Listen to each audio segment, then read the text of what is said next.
Welcome, everybody, to another episode of the Key to Games podcast here on Game Wisdom, where we examine the art and science of games. Each week we have a game design or game dev talk, and joining me, my co host, who's currently working on the game Samurai Pig, Joshua Reyes. How are you doing? Hey, I'm doing great, man. It's excellent to be here, and I'm excited to get talking about this topic. It's something going around, especially with the game that just recently came out. I think Mm this is definitely something cool to cover. hmm. Mm So let's hmm. get going. Yep. Here's hoping the internet stays stable. It's been getting even worse the last few days. We've had winter storms and windstorms and all kinds of storms around here. hmm So we'll hmm see how it lasts. But yes, the game of the kind of topic of today is, of course, Elden Souls, the latest game, or Elden Soul, the latest game, Elden Almost said Ring. Elden Scrolls. Almost Elden There's a whole Scrolls. lot of the Souls and Scrolls going on, but Elden Yeah. Ring, it is the latest game from Software, which is always very hard to say grammatically because you have to say from twice there. but From software. but with Elden Ring, it is once again a game that will, just like as the seasons roll in, will bring the discussions over difficulty when it comes to video games. And in a strange turn of events, there has not been any like day one, at least I haven't seen yet, posts criticizing the game for its difficulty design. And that is unusual because I was expecting a lot of them.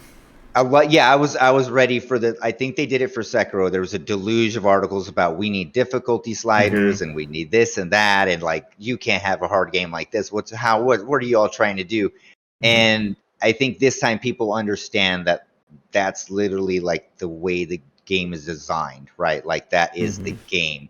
So the difficulty is just a part of it, and I think it's understood by now. So maybe that's why there's less of it. I'm sure maybe in a week someone's going to come out and be like, "We need a difficulty slider on this," Mm-hmm.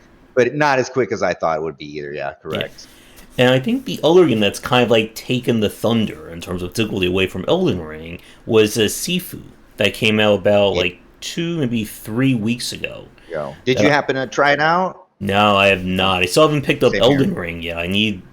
I'm like in middle of indie mode right now, so maybe Yeah, next yeah. week I I'll think get to it. indie. There's plenty of other people covering that stuff. I think indie mode is definitely a better mode to be in. So. Hmm. And still two more, or I think 2 or 3 more nights of demos I'm gonna have to get through. So I'm gonna see what happens there. But Sifu is another game that really brought out discussions about difficulty. And as I've said before, it's very hard to do difficulty right in games. Because we've seen developers swing in either direction. Either it's so easy, or it's so frustratingly difficult that nobody wants to play it.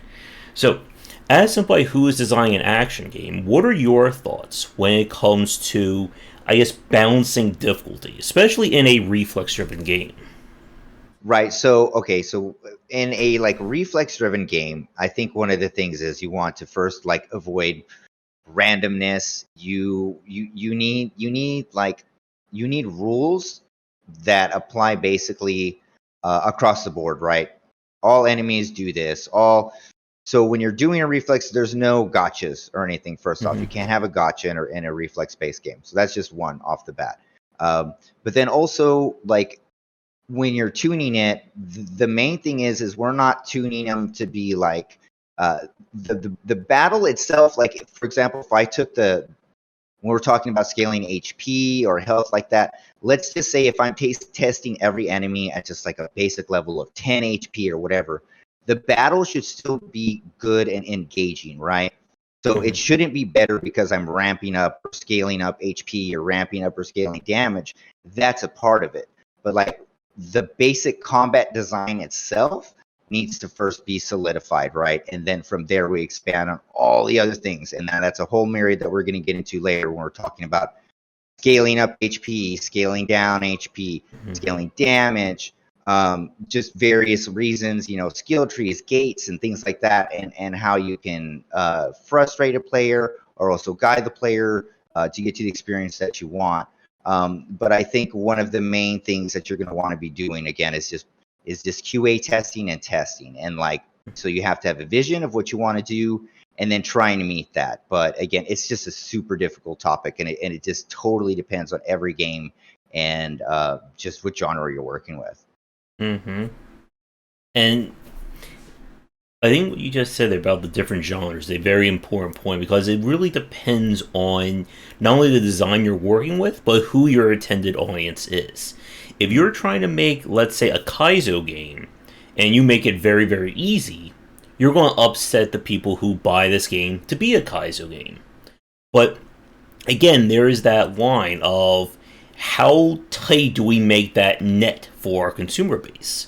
Because if you make that super frustratingly difficult Kaizo game, yes, you may get a few thousand Kaizo fans, but you could be missing out on a far larger market. And I think there's something that we talked about, I think, on an earlier cast about how things have become more mainstream these days. Mhm. And the days in which an indie game could just kind of exist, within its own niche group, and nobody else ever hears of it, I think that's gone away. I mean, it's both Yeah. good and bad, I guess. It's good because, in fact, it means indie games have a greater chance at blowing up, like we've seen with Among Us, Disco Elysium, and so on. But if your game is, I guess, quote unquote, not ready for prime time, and a major streamer or YouTuber gets a hold of it and just rips in a new one live, then it's you're going to have that negative reputation attached to it. Right, exactly. Exactly. And like, so when we were talking about developing like difficulty, like I mean like the origin of like games, like video games, like when you were first playing them, really we're playing them like in arcades, right? And Mm-hmm. so it was kind of it's still a monetization thing now, and I think you could say there's a lot of other topics about monetization in games right now. But back then it was you would pop a quarter in and you would play, and like they wanted the game was built to get as many quarters out of you as possible, Mm-hmm. right? Like literally how they built the old school games. Like there was you I think like in, I don't know, Pac-Man, I think you got further, and eventually like one of the key tenets of the game stopped working. um so you couldn't, like, it totally broke the game, like level 19 or something if you got that far, Mm-hmm. I'm not sure. But so those games were designed just for purely monetization and arcade. Once we transitioned over to the console market, that's where things started getting muddy. So how are we going to take this short experience and now we recreate a game that's longer? Now we need a 4 hour game. Now we need a 10 hour game. Now we need a 20 hour game. What do we put in there? And so then we had to develop various ideas. Okay, well, Mm-hmm. we're gonna have a tougher enemy. This enemy has higher HP, or this one is faster, or this one is that, or you're really weak in this area. And so we started doing various things, scaling, maybe Mm-hmm. item conservation, such like as in survival horror games where you can only find so much ammo and stuff like that. That's another way of difficulty. And like just with enemy design, just like with their speed, their HP, same thing like that.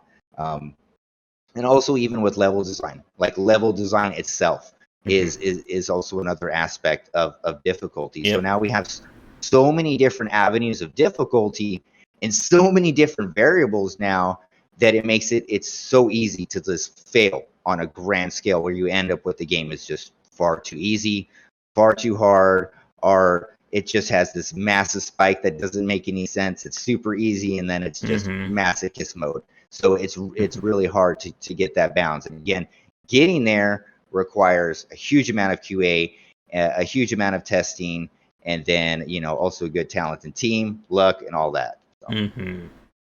Yeah, and certainly a lot to expand on what you just said there, because there, like you said, there's a lot that goes into difficulty, and it is one of those very, I think, underrated aspects of game design. There's a huge Big spectrum time. between, the handcrafted experience of a Souls-like or a From Software game, and an indie developer just throwing things against the wall, and it turns out to be this, frustratingly annoying game to play.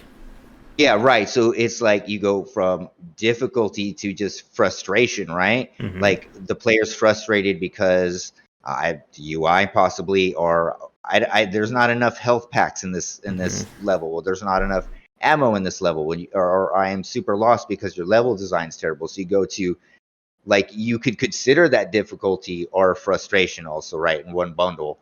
Um, but yeah, getting that that perfect blend, of Mm-hmm. course. Once we find out, I'm sure we'll be doing some great talks about it with your Mm-hmm. you're looking for that crystal ball still, I'm sure. Yeah. And one of the big aspects, like you said with the arcade industry, like I have a presentation that I gave about it, and it was very much designed around kind of these hard metrics of how long somebody should play the game before we have to put another quarter in. And I think it was like 2 to 3 minutes they were like averaging, especially for fighting based games. Right. But when we of course transition to consoles and somebody can play a game for as long as they want and they don't have to worry about it, things had to have been changed. And of course, it took a lot of years for that because many of the first generation NES games, even going to some of the SNES games, still had limited lives, game overs, and I think a lot of people really got like weaned onto that kind of design, especially older gamers. When really, like as you said, it's not like the UI should not be part of the difficulty conversation. Like how you experience the game should not be, easy, difficult, or hard. It should always be very easy to understand, very approachable. And for me, that's always that first sign that I know that I'm going to bounce off a game. That if I load it up and I'm just being very frustrated with how it controls, how it handles, it doesn't matter if, the rest of the game is easy, medium, or hard. I'm just going to end up being annoyed with it.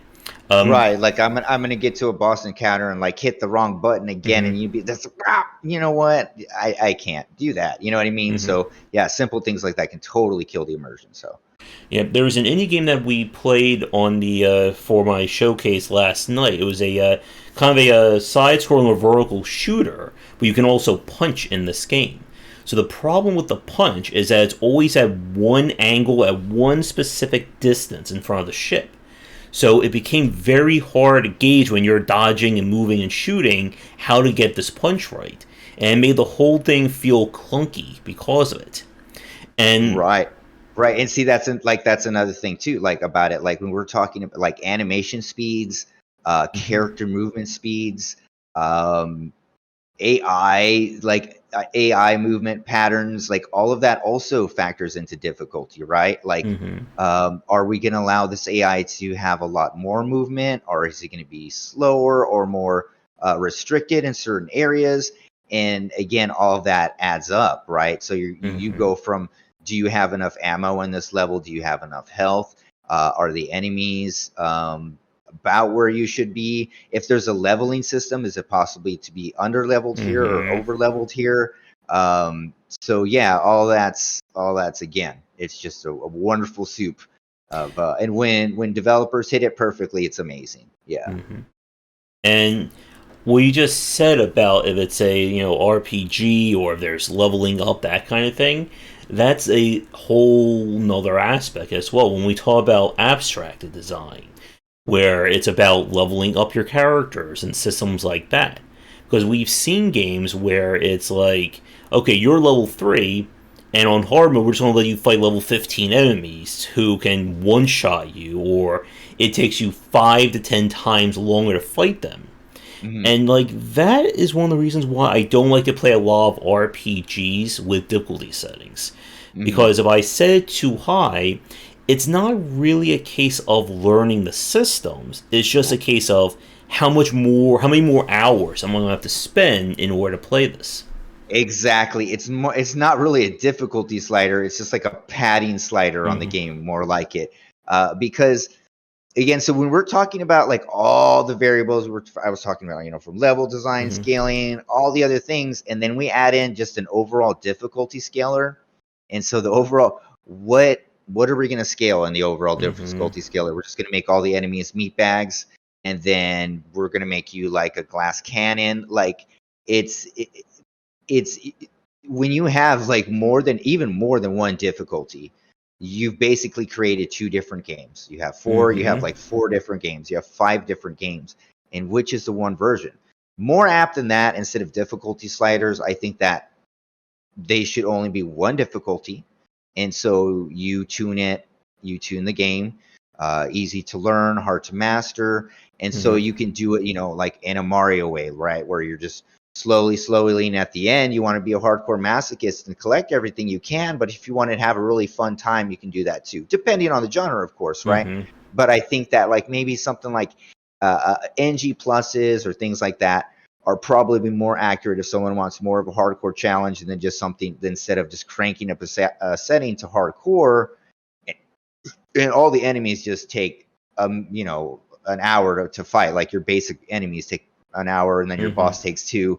It's not really changing the game. It's just making it longer. Yeah. So And what you said about having the one kind of baseline experience, I think that is kind of like perfect world design. Like that's kind of what you want to aim for. But again, not every game I think is quite as possible around that. Like if it is entirely action based, you're always going to have that issue. Like again, like we look at something like the Souls-like games, they're very much dependent on the player. It's why a lot of people, again, love the From Software games. That if I'm good at this game, and let's say, like, this is the difficulty curve of the game, and I'm at this level, I'm going to blaze through it. It doesn't matter if it's my first, 5th, 20th Souls-like. But if I'm starting to play one of these games and I'm down here, suddenly, we get to the ever popular get good argument. yeah, And, like, what you said about having, like, different challenges, like, that always takes me to Nintendo and why I put Kirby in the thumbnail for the video this week. That Nintendo has always been, I think, really good at widely designing their games. That, you have the normal path that's at this difficulty, you have, you want to get 100% at this difficulty, and then you want to do the optional challenges, it's up here. But, right. And even like classic Mario games, they would offer you like 3 different ways to exit certain levels. Like you could exit a hardcore way, and you could exit a normal way, and you can exit like an easy way. And then each one would offer you kind of a different way, and they would even branch off of that sometimes. Like amazing. Yeah, sorry, just continue. Yeah. Yeah, and excuse me, and that kind of design again is kind of the grandmaster. That's like the perfect way you want to go. But the problem, as we've seen, is that it really, I think, only works if the game is 100% reflex driven. That you have completely designed the game around whatever moves and tech you want in it. But when we start throwing in abstracted elements, leveling up, gear, and stuff like that, it becomes a lot harder. Like, when we talk about these, I've not played Elden Ring yet, so I don't know how they handle with gear. But with gear in previous games, your gear is essentially your class. If I want to be a range magic throwing cleric, I can be that. If I want to be dual wielding axes and wearing very light armor, I can do that. But just like what you said earlier about how each difficulty adds its own kind of permutation, its own version of the game, so does each class in your game. So if you design a boss fight that, and this is one of my popular examples, if you have fire magic as one of your builds, and you design a boss fight who is, fire immune, well, guess what? That one build becomes incredibly frustratingly difficult for that one encounter. And the worst part of that encounter, let's say, occurs 30 hours into the game, Right. you have a lot of pissed you're off maxed people. out. Your build is maxed out. You can't change anything anymore. Yep. Yeah, definitely. But that's a good tenet, right? That's a good tenet of design where it's up to the player, allows the player to make changes, but those changes that they make, while they can alter the game, they don't really alter the skill level of the skill cap of the game, because you are kind of like, it's all up to you, right? Your skill level and just your experience with the game. So And when you're trying to add or change things around, like you said, playtesting is a very important factor in that, and so is trying to figure out what makes my game easy, moderate, difficult, hardcore, masochistic. Like a lot of the id Solver games, are you crazy to play at this level kind of difficulty? And one of the challenges, and I got into some trouble on Twitter a few months ago about this, is that I am not a fan of difficulty sliders in the way of just tweaking numbers.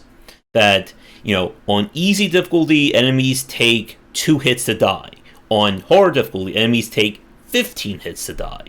Because I find that doesn't fix the underlying issue as to why somebody would stop playing that game. I don't know if you've played either Nier or Nier Automata. The I'm crazy. dying to. Yeah. I'm dying to, but I have not. Ah. In your Automata, they have difficulty settings: easy, normal, hard. And if you play on hard difficulty, the enemies are essentially overtuned. Like, they will 2 to 3 shot you versus maybe 8 to 9 shot you on normal difficulty. And it is one of those cases where, like, I would not recommend playing a Nier Automata on hard mode, because it will. And again, like, it's one of those cases where there will be people who have played it on hard mode. I am sure they have been in the game, they have put in the blood, sweat, and tears. But this again gets at, like, the heart of this discussion. What is considered, I guess, fair or enjoyable difficulty? Why are there some games that we will, bang our heads against the wall for hours on end to solve, and then there are some that we just go, I tried one time, nope, done, uninstall, I don't want to do this anymore.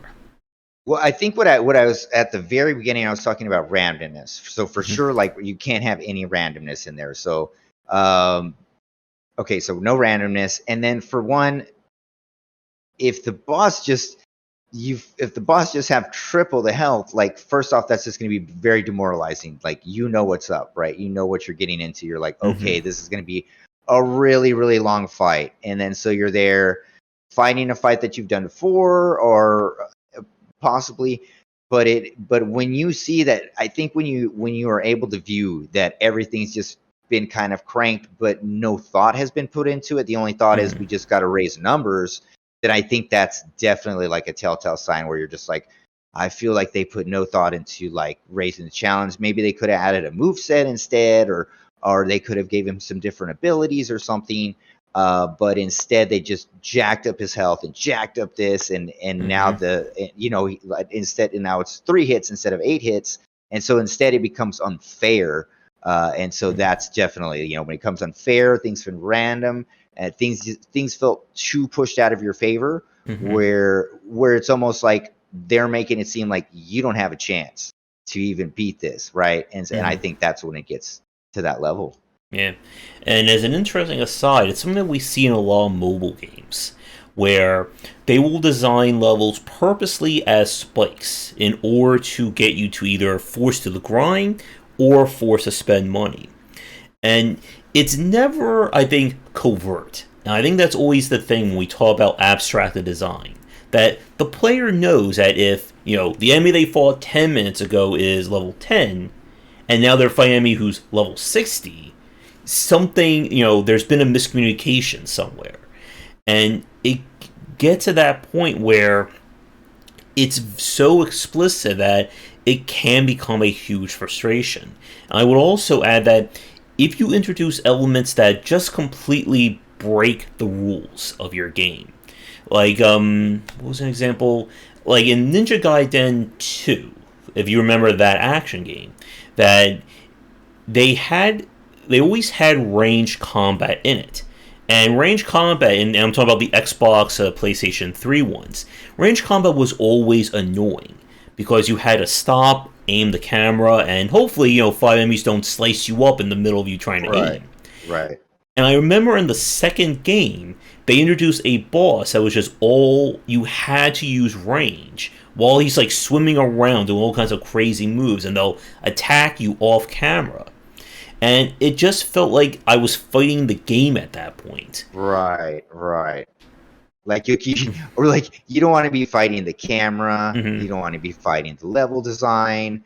Um, you want to be interacting with the game, and like, so like, I think what we're really feeling is like bad design is Mm-hmm. what's frustrating about it. Like, you're like, well, they poorly designed the way that this enemy is going to fight me. So for the difficulty spike, they wanted to make it difficulty, but instead they just made it an unfair advantage. Like, Mm-hmm. they changed the rules on me and made it unfair. And so that's not difficulty, that's frustration. Hmm. right?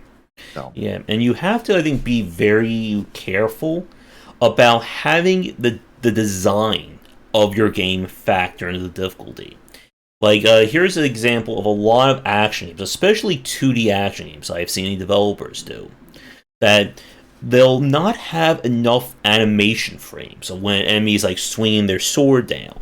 So it's kind of like the enemy goes from here to hmm there, and hmm there's no way you're going to be able to properly parry or oppose that. So you're not watching animation. You have to just know the timing of, yeah, okay, right. if his hand is here, in the next half second, just hit the repose because it's going to be right there.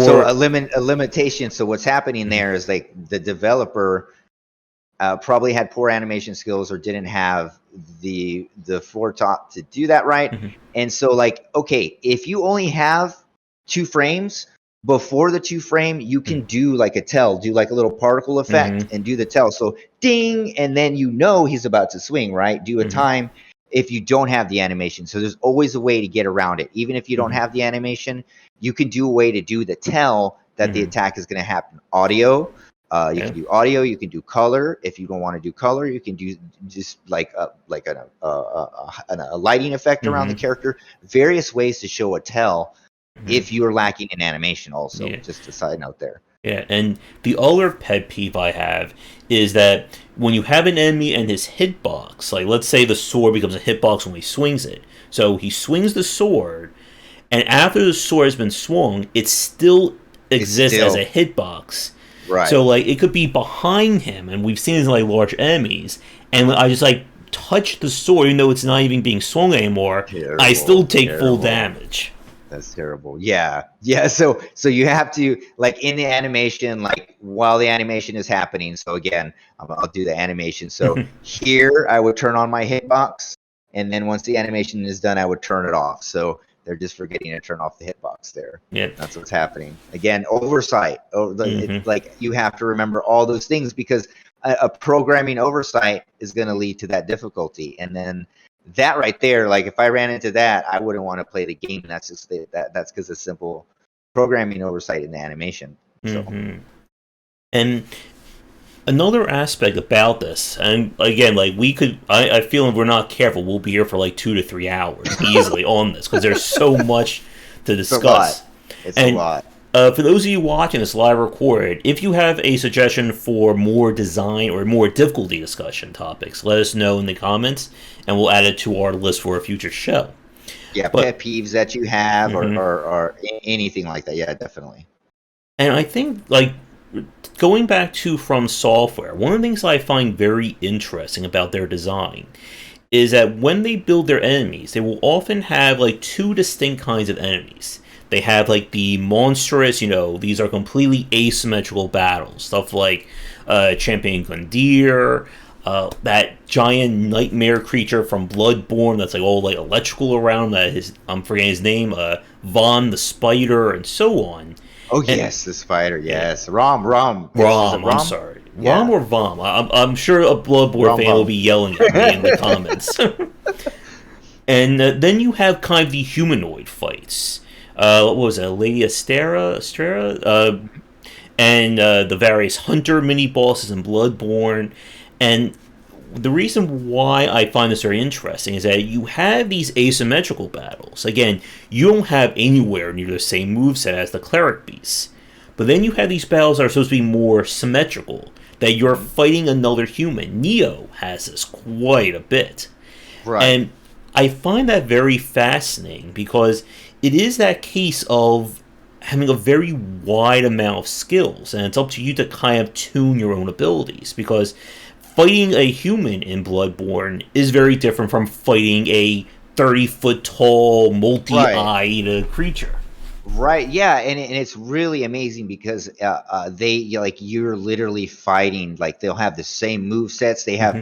They have the same attributes as you. They have stamina. They have health. Like Hmm. they can do the humanoid ones, Yeah. and also the enemies too have stamina and health and like that. But they have different move sets and everything. But it's really fascinating to fight against some like AI that has like the same kind of stuff. They got different weapons and a little bit of different stuff, Hmm. but they're in the same vein as you. So yeah, you have two different fighting really spices things up and keeps things interesting. And balancing those two is also an amazing Yeah. feat that they were able to achieve there. Yeah, and I guess a shout out to any Bloodborne fans watching this. But again, like the Father Gascone fight, the very first or the first true boss, True boss, yes. like that, I think is a really great opener for that game because it's essentially two bosses in one. As you fight him in humanoid form, and then you fight him in giant werewolf form. Exactly. So you get to fight both of the variants. That's right. I didn't even think about that. They were literally Marioing it there. Like you're gonna fight both of the humanoids and the scary electrical beast also. That is a smart idea. I might have to do that. So I guess since we're on the topic of Bloodborne and Dark Souls and so on, here's my question for everybody watching. What is your favorite design Soulsborne boss? Whether it's from a difficulty perspective, just a unique way of fighting it, anything like that. Definitely. I'm trying to think what my favorite boss fight was. Because I did end up platinuming Bloodborne, so I did put some time in on that one. Did you? Awesome. Yeah. And I think it was probably one. I think it probably wasn't the most one, but it was one of the last bosses in the Chalice dungeons that I found. Because it was so hard, it was just such a hard boss. And by then, I've experienced everything. But I'm trying to find what I really. I mean, they're just all so amazing, so it's hard to pinpoint my favorite one. Which would be yours? I like the. I like Champion Gundyr, the second. Champion Gundyr, yeah. From Bloodborne, I like the Ludwig fight when you fight Ludwig fight. Yeah. I think I'm gonna have to say Cleric Beast. I like the Cleric Beast a lot. For some reason, that's a fun fight. It's kind of easy, and you can just co-op with people a lot, help people out. I think I like that one a lot. And the reason why we're talking a lot about Soulsborne in this case, because for a lot of people, they consider the From Software games kind of both the pinnacle as well as, the shot against difficulty design in games. Right. You will see it cited as a reason that the game should have a slider. I should be able to complete this game and see it to completion. That's a part of it, of the argument. And I'm not sure how I stand on that as a game developer. I would love for you to complete my game, but if my game is designed a certain way, I mean, it's kind of hard to say. But if they had sliders to adjust it, it wouldn't be the same game at all. It wouldn't work. It really would be like 50% or 40% of what it is with if you could adjust it, because you could just play it on the easiest mode and run your way through it, and that's not what the game's about. It's not about just about that. My opinions on this have, I think, really shifted a lot over the last 10 years. Especially with talking with more indie developers and kind of seeing more games being released. That I'm still not a fan of difficulty sliders. I feel like they are the best of the worst option when it comes to balancing a game. But I think what I've really come around to is having very targeted options for adjusting difficulty.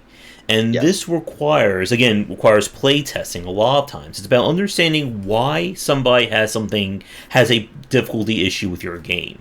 For example, let's say if I'm making an FPS game, I would add in like an auto assist, and that would make it easier for people who are not very good at aiming but want to play my Uncharted style game through.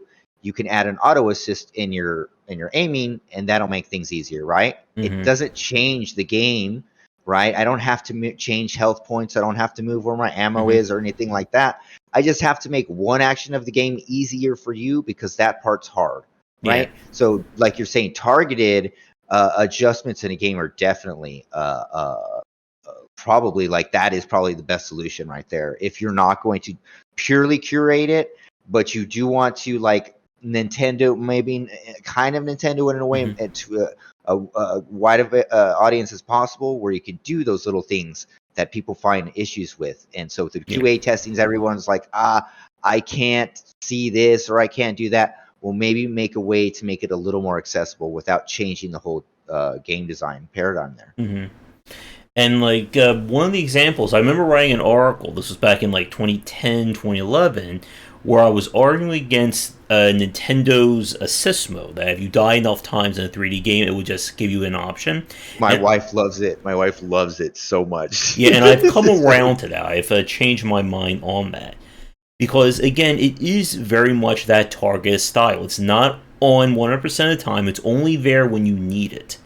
And I At think the that very end, like you got to die. I don't know if like 5 times in a row yeah, or something. I've only had it And happen one time in a Mario game. It was, I think, mhm. Mario Galaxy 2. It was the section where you're like running around like this like giant circle, lots of black hole pits. Oh yeah, yeah, yeah. Yeah, I remember that one. Yeah, and Yes. that was like the only time where it popped up for me. And the reason why I've come around to it is that when I think about really good difficulty or really good assist modes in games like this, it is about targeting a specific area of frustration.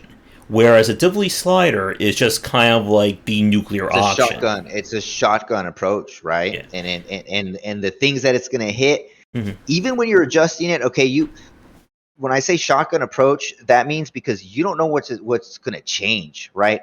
If Hmm. I change the health and this and that, it's going to affect other things in the game, right? Other Hmm. things, it will dramatically. It's more than a pebble. It's a massive stone in the water of the game design.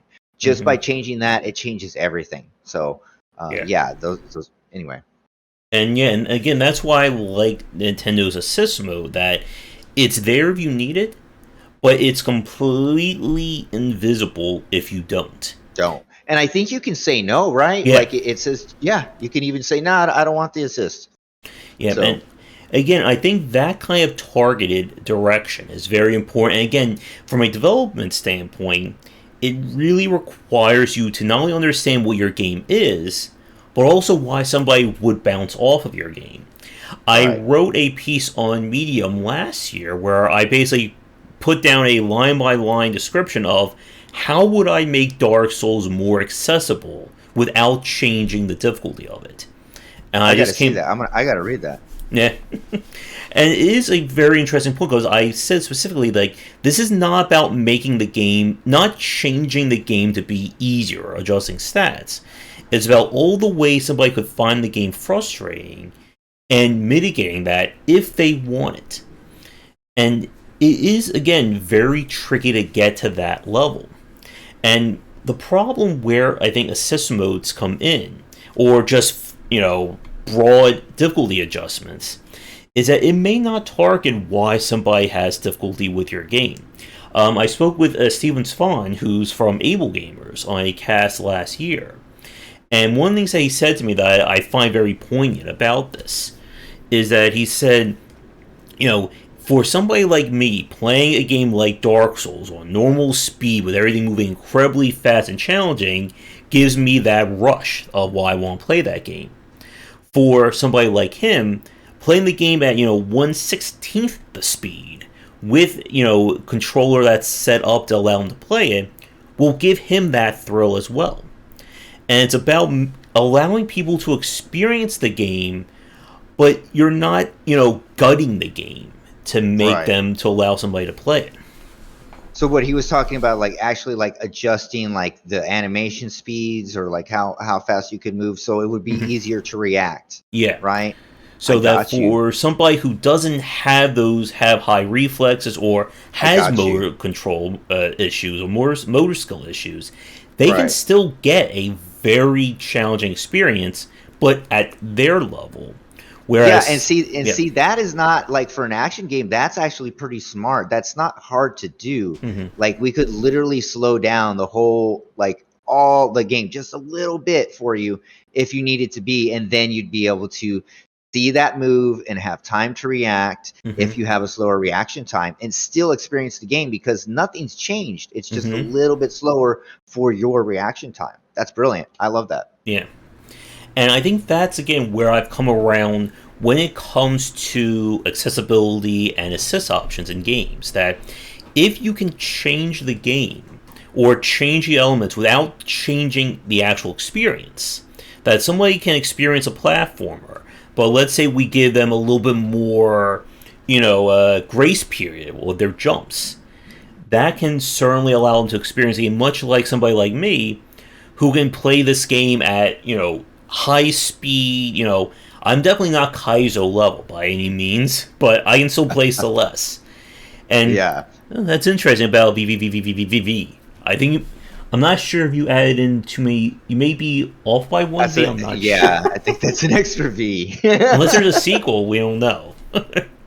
And I guess this is, and I won't talk more about things from a mechanical standpoint, but to stay on the assist mode option, this is something I want to get your thoughts on, Josh, as someone who plays action games, as someone who designs them. One of the things that I fear when it comes to people who rely entirely on assist modes or entirely on difficulty sliders is that I see in some of these games that the base experience or the base UX is not enjoyable, that there are still pain points and frustration in, and I feel like some developers may use these options as kind of a shortcut when it comes to balancing their games. There is a game that I played, 2D and Top D. This was a puzzle platformer, and the game itself has assist modes. You can turn on infinite jumps, infinite health, infinite anything that you want. But Wow. when I play the game, I found the base experience incredibly frustrating. Like, I did not enjoy the UX. I did end up beating the game, but I reached that point where I was just like, you know what? Give me infinite everything. I just want to see this game all the way through. And, like, on one hand, I beat the Did you game. say you beat it? You beat it on regular? No, I beat it with all the assist Oh, modes on. I everything just on got... it. Okay. I hit that point of frustration. I was just like, I don't want to play this game. I still want to see it through. Mhm. And, like, in my head, I'm thinking, on one hand, yay, the assist modes let me see this game all the way through. But on the other hand, it's just like, did I really enjoy it at that point? Was I really, like, did I feel like I got my money's worth out of this game? And I kind of felt no. And the game, oh, I forget the name. Oh, no. The RPG that came out about being, like, in a magical school. Oh, I can't. I There's played so many coming out right now. There's a Yeah. lot coming out, Magical School ones.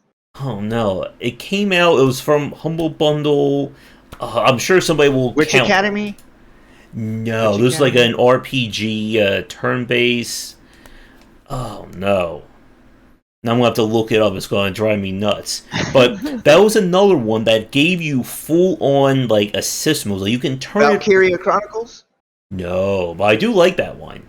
This was from an Awesome game. indie studio. God, such a good game. Iconfell. Thank you. Thank you. Yes, it was Iconfell. Oh, yes. Thank you, Jerome, on that one. Thanks, Yeah, Jerome. yeah, and that one, it lets you basically have auto win. You can make it so you can win every fight, and I turned that on about 3/4 of the way through. I And just then again, and then the game's like ruined, right? Like it's kind of ruined for you. Like, are you really enjoying it? I mean, you're playing it, but you're just kind of like going through the motions, and it's mhm, like, and then the sad part about it is it shouldn't have worked. It should work without it. Like it yeah, should be like you should be able to beat the game and then be like, I love this game so much, I'm gonna play it again with everything on it. Not that you have to turn that on, right? yeah, Like, and I did play. Like I enjoyed Iconfell's story, and it was at that point where I played all the way through the story. Really great story as well. If you have not played that game, it may be worth it just to go through it for the story alone. I have it. Yeah, I have it. I just haven't played it. And again, it's that very weird issue that I think for a lot of people, and again, like this is something I have no stats or information on.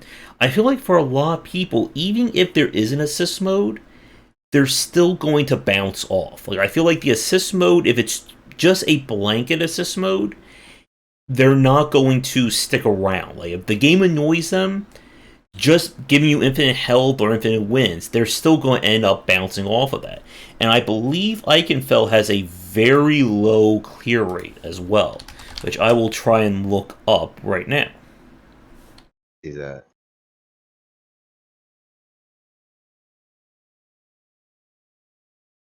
And while I'm looking it up, like when you're trying to have these modes work, I think another, like, this is a very small trap, but it's one I see some developers fall into.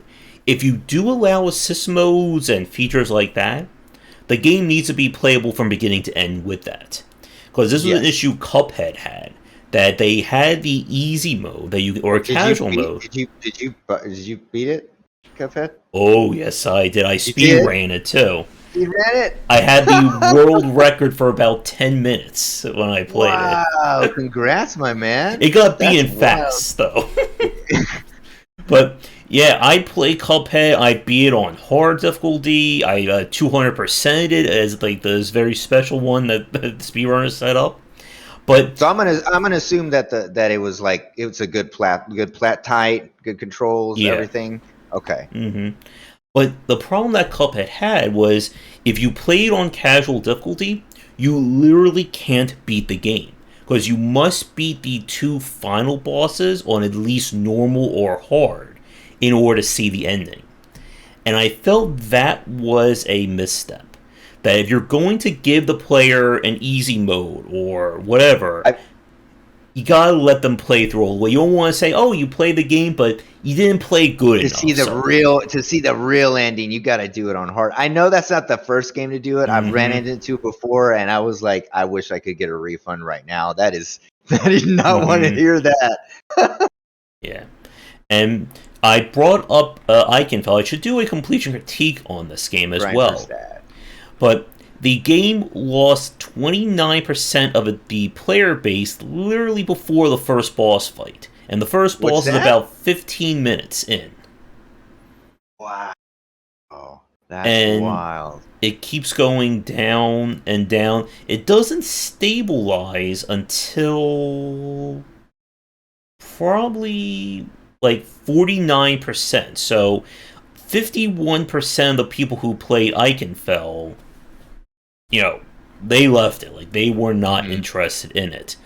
And for the people who did actually beat the game, that sits at 20%. Which, strange enough, 20% completion rate is not that horrible, especially for an RPG. Yeah, no, that's good. That's But really good. But again, you have to keep note of how quickly people leave these games. And again, this is where difficulty design really comes in. That you need to onboard people as well as you can. Because you don't want to lose 50% of your player base within an hour of playing your game. And like the Souls-likes have gotten very interesting in this regard. Like, there is still huge churn when it comes to a Souls-like. Like, they'll still lose 20 to 30% of people within an hour. But oftentimes, once it stabilizes, That's it. You start. Yeah, you're in it. you'll still lose people, but it's maybe like 2%, 0.75%. It's never going like 60 to 28 to 5 to 0.00001. Yeah, definitely, definitely. Because I mean, it's just I was trying to think I was trying to remember what the thing is if it's a psychology thing. If something is hard to gain or achieve and it takes a lot of pain and effort, then we like it more, or we have more emotional attachment to it, right? Yeah. So like if people are able to beat like the first boss in it and they're like, wow, I did that. That was really hard. And by going through that trauma, I suppose they develop a deeper, I guess, love for that. So it's also like you feel good about your skills, and then also you feel more attached to it because it was so arduous and so hard to do, right? Yeah, and I think the sunk cost fallacy also works really well. Or that if you spend 30 hours in a game, what's another 5 hours of grinding? And then what's another 10 hours of grinding? And then suddenly it's 200 hours in and we're still playing these games. And again, the same thing for I think a lot of gacha games and like hero collectors, that it's not just about getting that 6-star character. It's about the chase. It's about you opening up as many loot boxes or pulling as many times you want that banner until lo and behold you have it. And it is very weird, again, in terms of that psychology, because I've played a few gacha games where I actually got, like, the 2 or 3 best characters, like, in, like, very early, just because of dumb luck. And then I got bored of those games. Because if I have the 3 best characters, there's nothing else left because that's how these games are designed. Right. And to Todd's comment, Final Fantasy, yeah, and again, I think that's another aspect of these games that your game shouldn't be inherently built around grinding, but the grinding should be an option if you need Should it. definitely be. And see, that's an accessibility thing, right? Mm-hmm. Like for some people, like in final, a boss is coming up, right? And Mm-hmm. you're like, I don't know. You tried it and you just get destroyed. You're like, well, I'm gonna go back and I'm gonna grind for a little bit. I'm gonna go right around on my chocobo. Let's find some stuff. And then you level up and you come back and you beat the boss. And so that's another way, like, to alleviate difficult. That's a way to alleviate difficulty, right? Just by allowing the player to complete something over and over again and just to do something that allows them to beat the thing, right? Yeah. So it's. Yeah, and oh, go ahead, finish your thought. I was done. And the same thing for the Souls likes. That there are people who have, Soul level 1 be in a Dark Souls game. I've done it, and I've done nice. a Soul level run. Yeah, I have not done that yet. That may be on my list of super challenges to go for at some point. Yeah, it's hard, man. Yeah. And there are people who have needed to get all the way, max soul level. And the game should be approachable for, as wide of that spectrum as you can. And I think, and I want to get to Jerome's comment about Rogue Legacy and roguelite design next. But while I'm on this topic, I want to ask you this, and I want to ask this to the people watching live recorded. What did you think of Sekiro's difficulty? Because Sekiro is not a Souls-like. It is a very reflex, pattern memorization-driven game. And there are people who despised Sekiro, just as there are people who loved it. So I've been a Soul like since Demon Souls. I've been playing it, and so I was like, okay, I'm gonna love Sekiro for sure, right? I didn't not like it, but I think the design. I think they went a little overboard on on being hardcore, just like on the difficulty level, because it's very difficult. Like I still haven't beat it. I'm at the last boss, and I'm just not going to beat it because the difficulty for me, and it's not worth it. Like it's like 3 or 4 bosses in a row at the end, and it's this long stamina like fight. Like you have to stay in there forever in order to beat it, and I think it was a bit too much, right? The memorizations of some of the combat style, I didn't like. Again, I didn't like it, but I just thought it was a bit too overboard.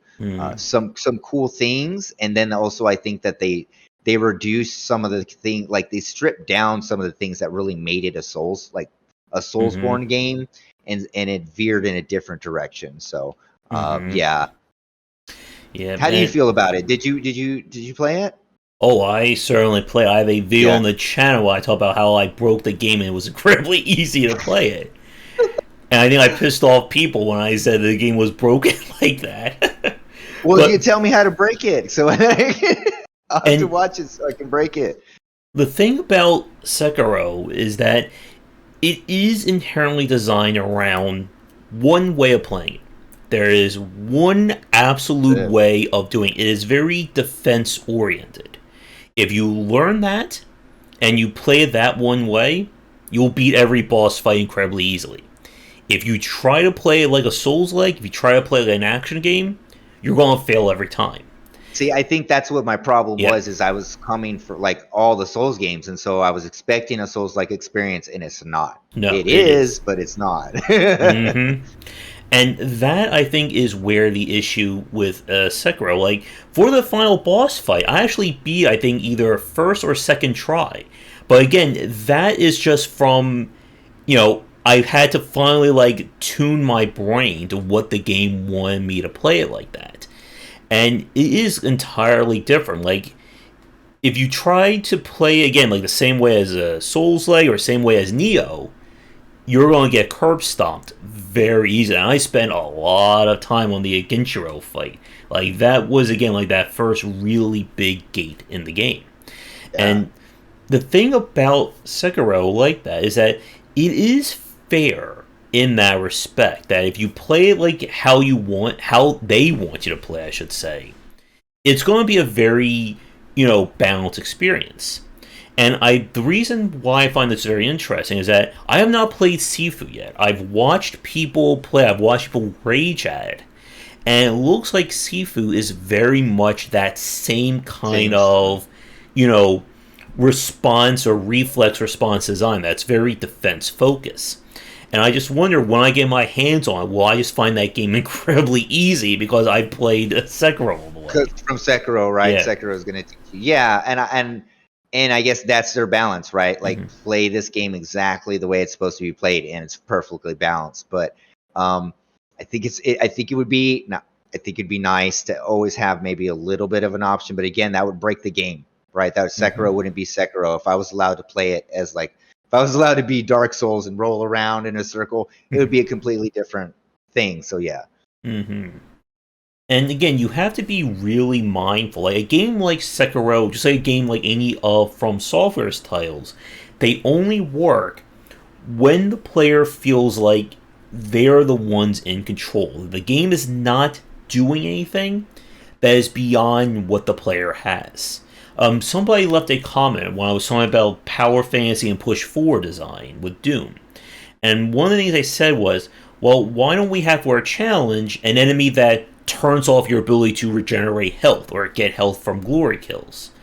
And the problem with that is that, again, if you give the player option A, and that becomes an essential part of their toolkit, and then you say, oh, for this section, option A is off, then you're inherently breaking your own design in order to try and create some level of difficulty. Yeah, you're breaking your design and you're breaking the player's trust. And that's like very like detrimental to the game, because if I don't know I can trust your design philosophy, then then my enjoyment in the game or my desire to play the game is going to drop to zero.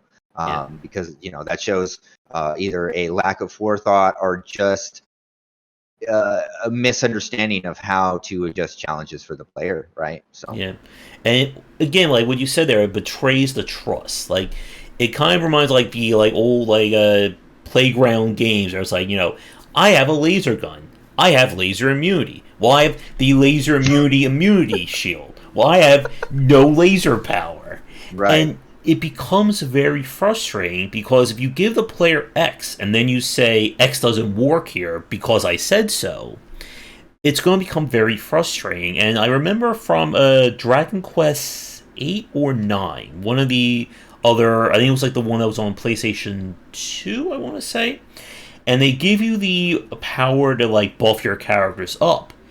And then halfway through the game, or they introduce the enemy's ability to nullify your buff. And it can appear, the boss can use it, or they'll start to use double actions against you. I just felt like, really? You're going to throw that on me? It was kind of like when I played Trails in the Sky, when they introduced an enemy skill that is an instant kill, you can't turn it off, you can't dodge it. It's just when the boss uses the skill, one of your 4 party members is wiped from the rest of combat. And of course it was the ultimate final boss of the game, so it was after like 60 hours of playing it. And a few of you watch me just like suffer through that fight.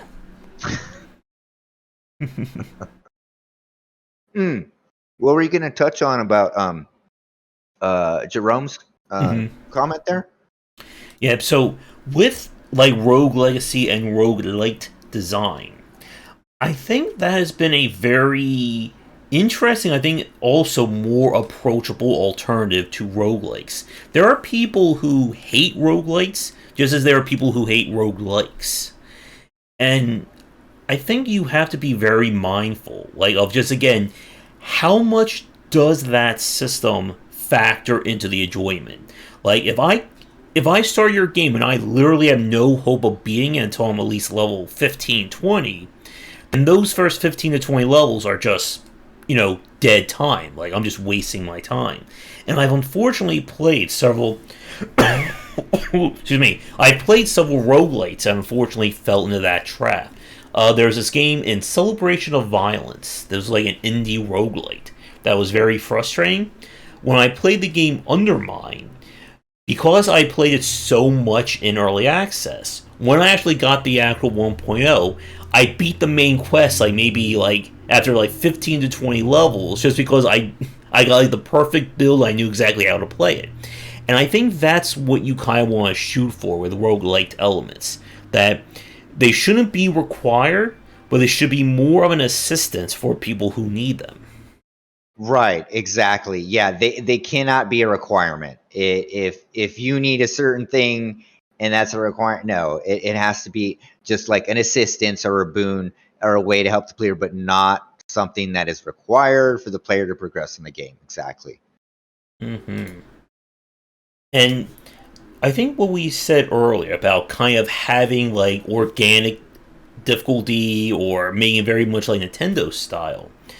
Again, like when we look at a lot of the From Software games, they will do that. This goes back to what you were saying earlier about level design. That you can use level design to have or to create difficulty or create difficulty walls.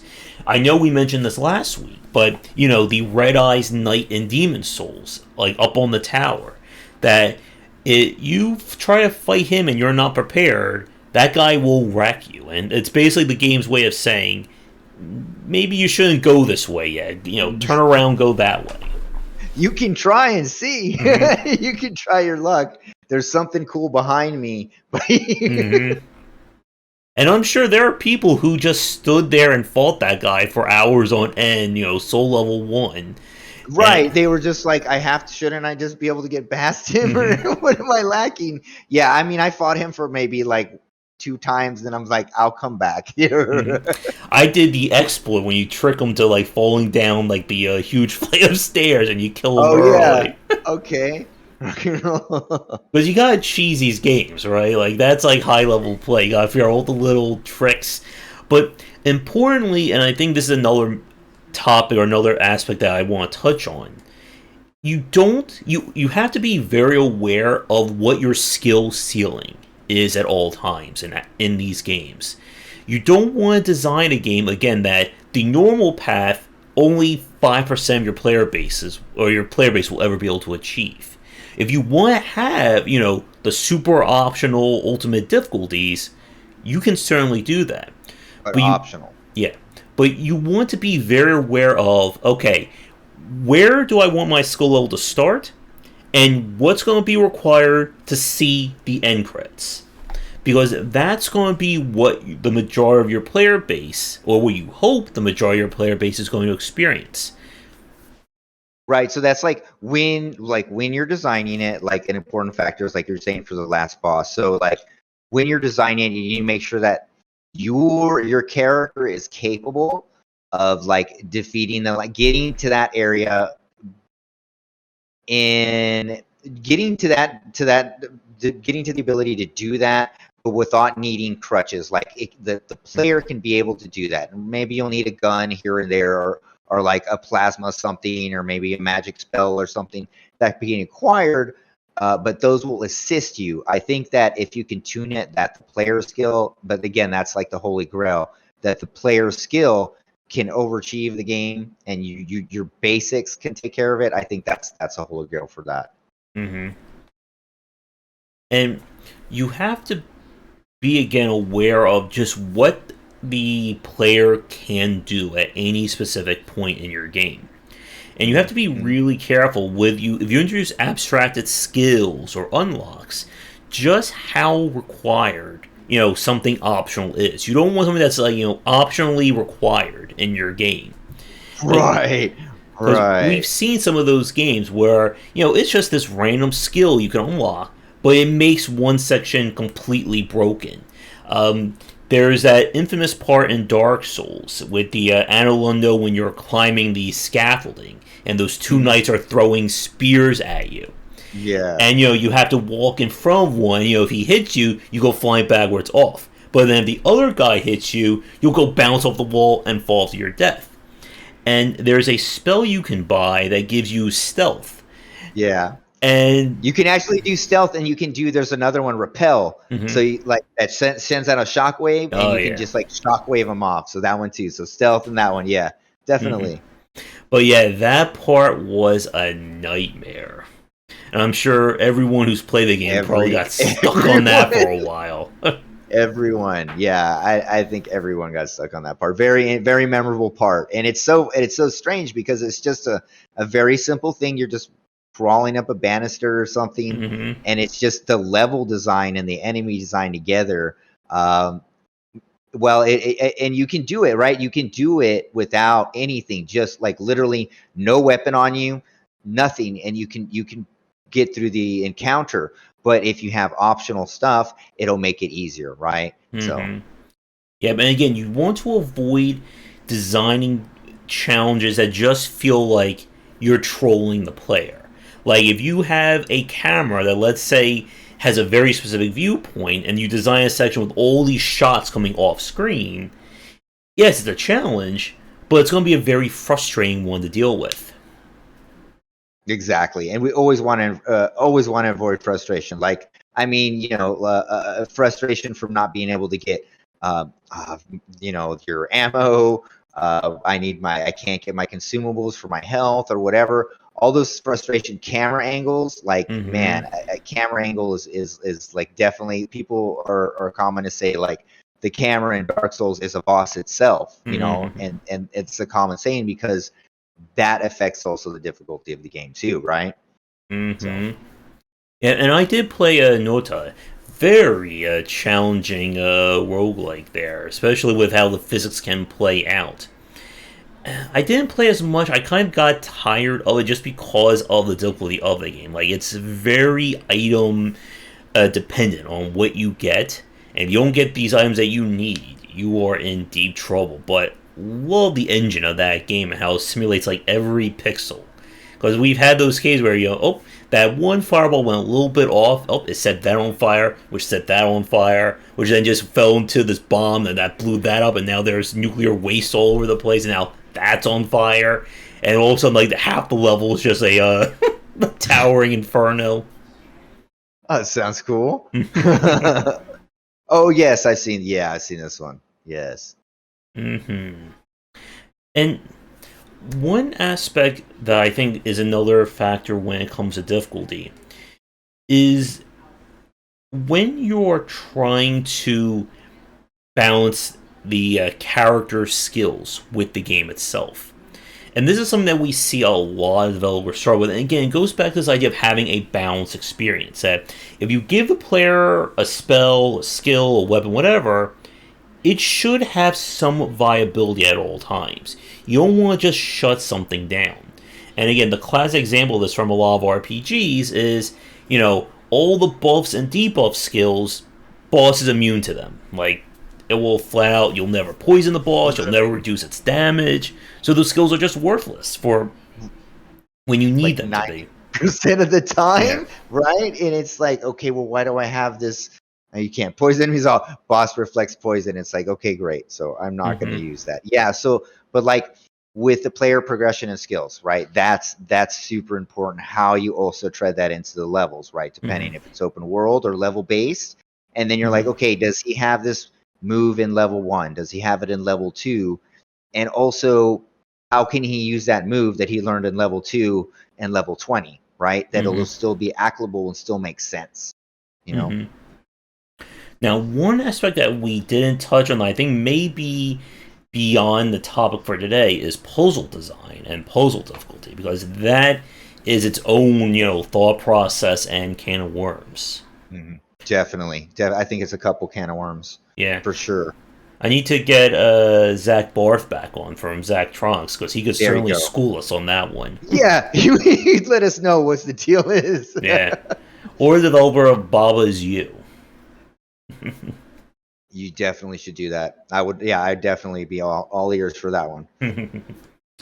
But with reflex-based design, when you're trying to create interesting Metroidvania, I have Metroidvania. never heard that one. That is a new. Wow. Gated by your knowledge, not the ability to unlock in the game. That's wild. Cool. Cool beans, PFM. Yeah, that's a new one. For anyone watching this live record, have you heard Metroidvania? Because this is literally the first time I've heard of that one. But yeah, that is again like another interesting factor and why it's so hard to balance these games. Is it difficult because the player doesn't know it, or is it difficult because of an imbalance? And it's a tough thing. Again, it gets back to what you were saying earlier about QA.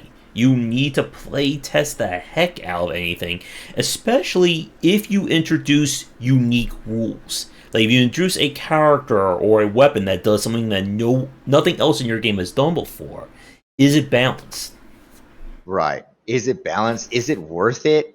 Mm-hmm. And again, we'll just go back and say, yeah, QA, QA, QA, QA Mm-hmm. is definitely one of the most important things. You got to find out uh, because this is about difficulty. And I'll go back to what we were talking about before, like the assist modes. Through QA, you can find out what the pain points are, right? Mm-hmm. What are people running? They don't understand that you're the color of ledges, or okay, well, we need to change that. Well, instead of yellow, we'll make it green. The players can't react fast enough to this. Let's slow down the animation, or let's add that ability to slow it down, like you were saying. You know what I mean? So through QA and finding the pain points is definitely the way to do it. Putting a slider bar where it makes enemies meat bags and you a glass cannon, that's not, of course, not the Mm-hmm. solution there. So here's a interesting question for you and for the chat as well. When we look at games, especially competitively driven games, that you'll have different classes or different champions. Again, League of Legends, Dead by Daylight, Valorant, Apex Legends, whatever. If you have a power or a skill that is very hard to use, is it fair to make that really, really powerful? Like almost more powerful than anything else in the game? Right, And like it requires a high skill level to yeah, use. high You skill, high risk, high reward. Because it's a right. very tough thing, I think, especially if we're dealing with other players. Like in Dead by Daylight, there's a one of the best characters in the game is the nurse. So her whole special power is that you charge it up and she like basically like teleports forward. And if you use it, and as soon as you teleport forward, you have about a 2 second grace period, and then she becomes stunned. So, excuse me. So, what you can do if you're good enough at it is you can teleport, completely ignore chasing somebody. You just teleport right up next to them, smack them, and it basically defeats the entire gameplay that survivors have. But again, the downside, she's incredibly hard to use. But it is that case if you learn that character, you basically circumvent anything the other team or the survivors have. Because they can't exactly dodge if you're just teleporting around hitting them.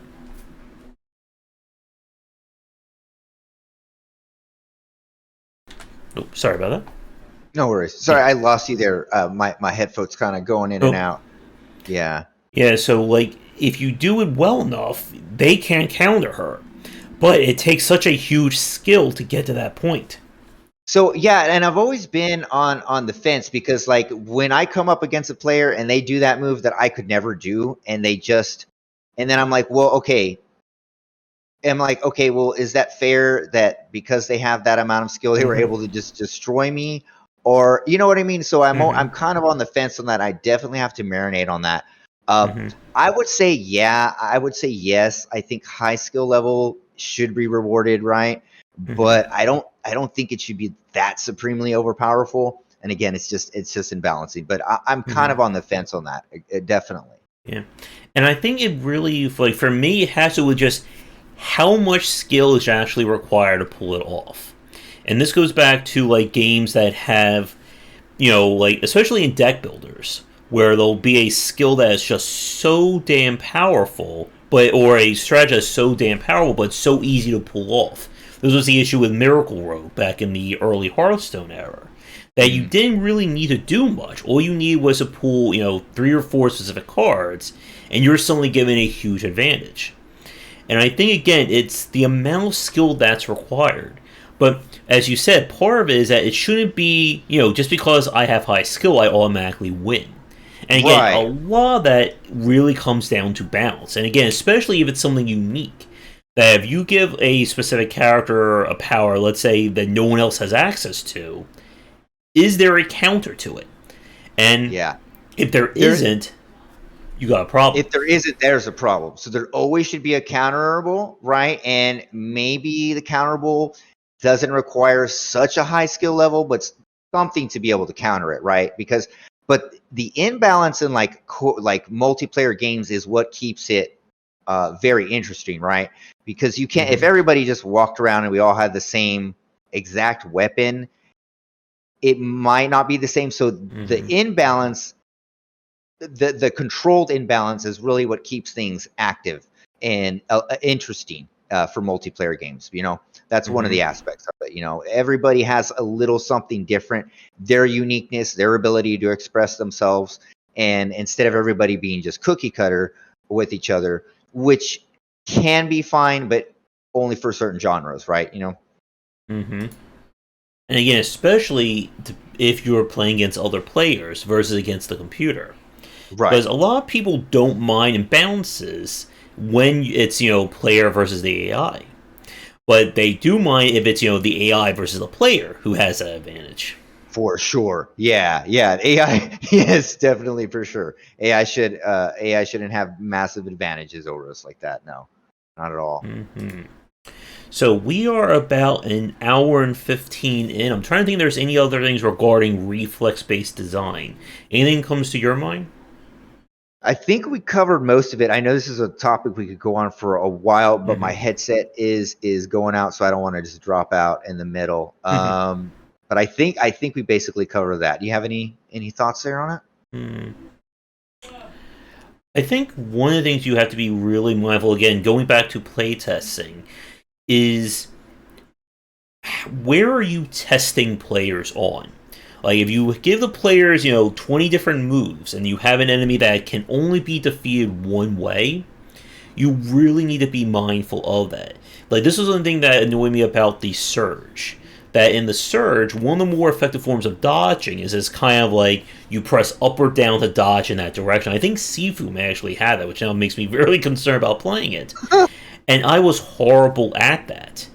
And I always felt that I was missing a major element of playing through the Surge. It kind of stopped me from playing the Surge too, because I couldn't get that one move down. And it's also why, conversely, some boss fights in Souls-likes are very easy for me. Like, if a boss, Lady Asteria in the Bloodborne DLC, I beat that fight very easily because I got the timing for the parry down. So I just kept, parry... Yeah, if you could parry, for sure. Yeah, that's no problem. Yeah, if you're doing that, yeah. But then if you're not good at that and you try to fight a boss like that, good luck. Yeah, definitely good luck.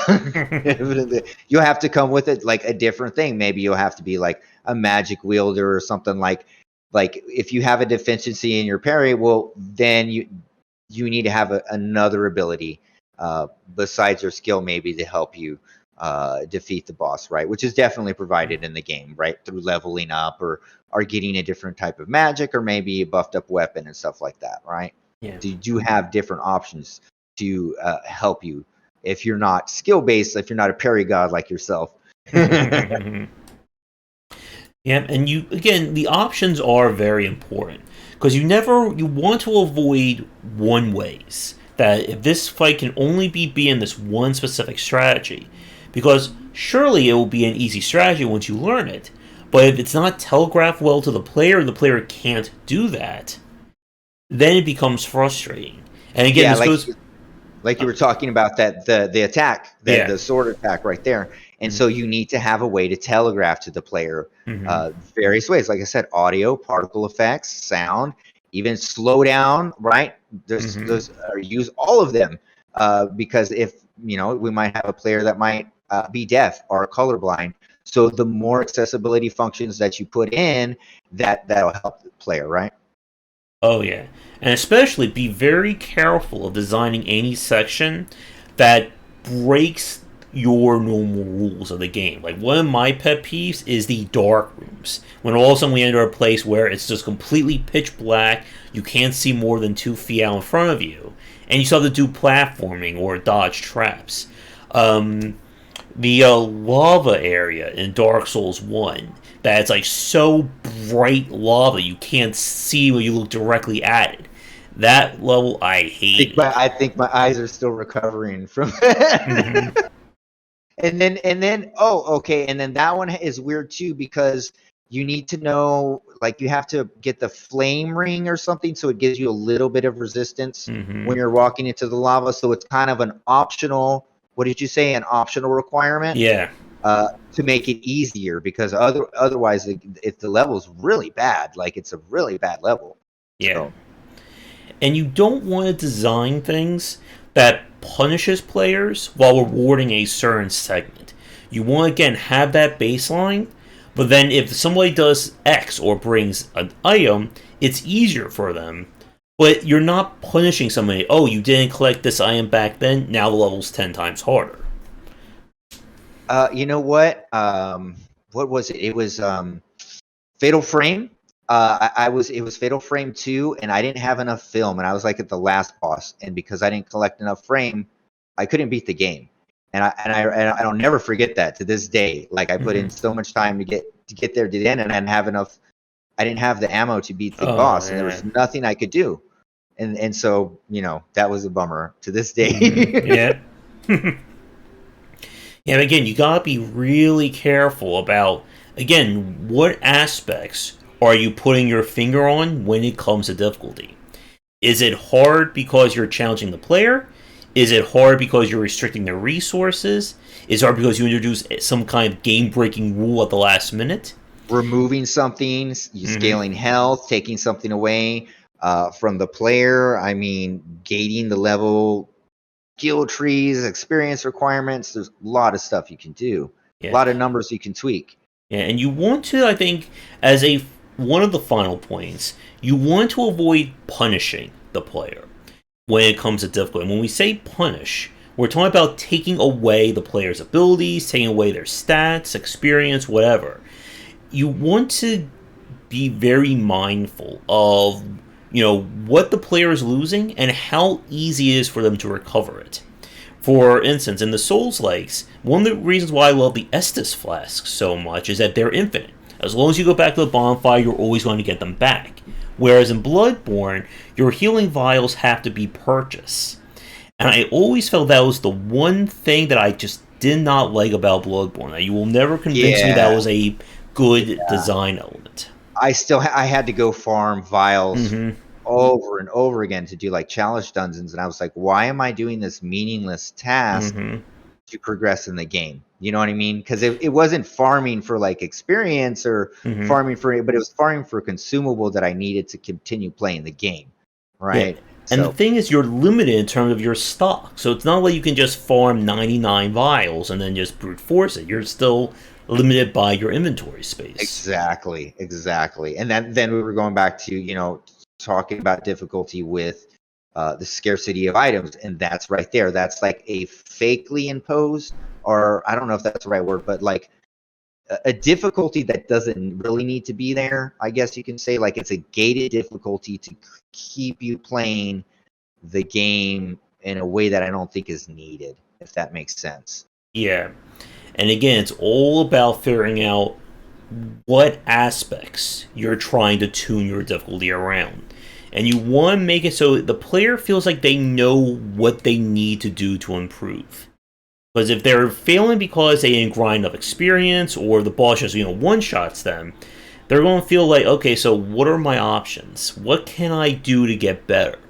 And for a lot of reflex driven games, they may just stop playing, especially if the Right. skill curve is too high. Right. Exactly. And it's like, so they go up against a high skill curve, and they're like, so my only options, if you can grind, my only option is to grind mindlessly for 40 hours, and maybe I can come back and have a chance, or I'm just not good enough, right? And so you'll have that kind of demotivating players, from the players, like, just dropping off also. Mm-hmm. But yeah, speaking about dropping off, my internet's been acting up something fierce, and I know you say your headset may be cutting out Yes. soon. So Yeah. I think we'll wrap things up here because we're just about an hour and 25. And again, this is a Okay. topic we can come back to again and For again. sure, for sure. So, And I think before I get to your topic, like I said, I think my final thing would be mhm. like, as game developers, or as games need to be designed, we need to have way more intelligent ways to adjust difficulty. the game needs to be designed with like no difficulty setting at all. So the game is curated, it's one experience, and I think that's the best way to do it. Of course, that's really hard because everything has to be good at the beginning. So then if we want to adjust, and I'm going to say instead of difficulty, accessibility. Maybe we should call it accessibility instead of difficulty. And so that way, the person's difficulty is maybe I have an accessibility aiming, right? I can't aim fast enough or I can't react fast enough. So is there a way that you can slow those things down for me? Or I'm having a difficulty with item management or something. Well, that's probably not a good one. We'll just stick with that one. But that's what I think. Instead of difficulty settings, accessibility settings, and we can expand from that. I think that would probably be more of a concise way to go forward with it.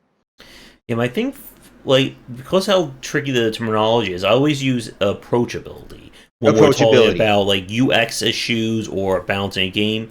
While accessibility is again stuff like colorblind mode, controllers, and making it so that more people can play it who may have issues, from the outside. Well, approachability. So then we need approachability settings. Yeah, then, that's what we need. And again, it all really can be drilled down to your UI and your UX. If those elements are not working right, it's really going to make it hard to play your game, because there are people who will struggle through hard games. Again, pick any difficult game, and I'm sure there is a percent of player base who loved it, they beat all the way through, they don't understand why it's difficult. But as a developer, you need to understand why your game is difficult. And you have to have that discussion as to, how approachable do I want this game to be? Because you want your game to be as approachable as possible. And even if that means, at the end of the day, if you have no choice and you have to have an easy, normal, hard difficulty, for the health of your game, it may be wise to do that. Right, definitely. Well, in that regard, if you as a designer maybe lack the ability to understand, okay, all the things I can do, and then maybe that scalar might be the best way to do it, like you said, and the players will find, okay, well, it kind of plays best on hardcore, normal, and that's kind of where it plays best, right? And people might figure it out. So that also, maybe not completely removing them, but in some circumstances, it might be good for a game. And like in Twitter game dev world, a lot of times when I see like platformers and developers and stuff like that, well, a lot of things they struggle with is like, I don't know how to make the difficulty curve, right, from each level to go forward. And so I know that's a big struggle that like developers just have, period. Like, when does it get hard? Why does it get hard? Yep. That's a big problem, and I see it all the time that they struggle with that. So we struggle with it. Even that kind of pacing, that is definitely another topic we can certainly talk about. That's another hour and a half easily. For sure. And definitely, it is hard because, again, how much you want to make a game difficult is all dependent upon what aspects of it are difficult. Again, like the platformer example, really quickly, like making a jump on a platform this wide from here is very easy. Making, character-wide jumps on slippery ice blocks while there's missiles homing in at you from every which way, that's a lot harder. And how you introduce these elements and how you set them up will greatly affect how somebody experiences your game. You put the wrong challenge in the wrong spot, there's that difficulty spike that can drive a lot of people out. But in one of my mobile games, Squishing Pumpkins, it was like in level 38. So the boss was at level 40, and like level 38 was harder than the boss itself, just because of the enemy combinations. And so people, and it was just like an oversight on my part. Like one enemy just had too much health, and it's just that combo was harder than the boss, and people were like, they would put the game down at that part. So it happens. Yep. And just like enemy compositions in a specific area can radically change it.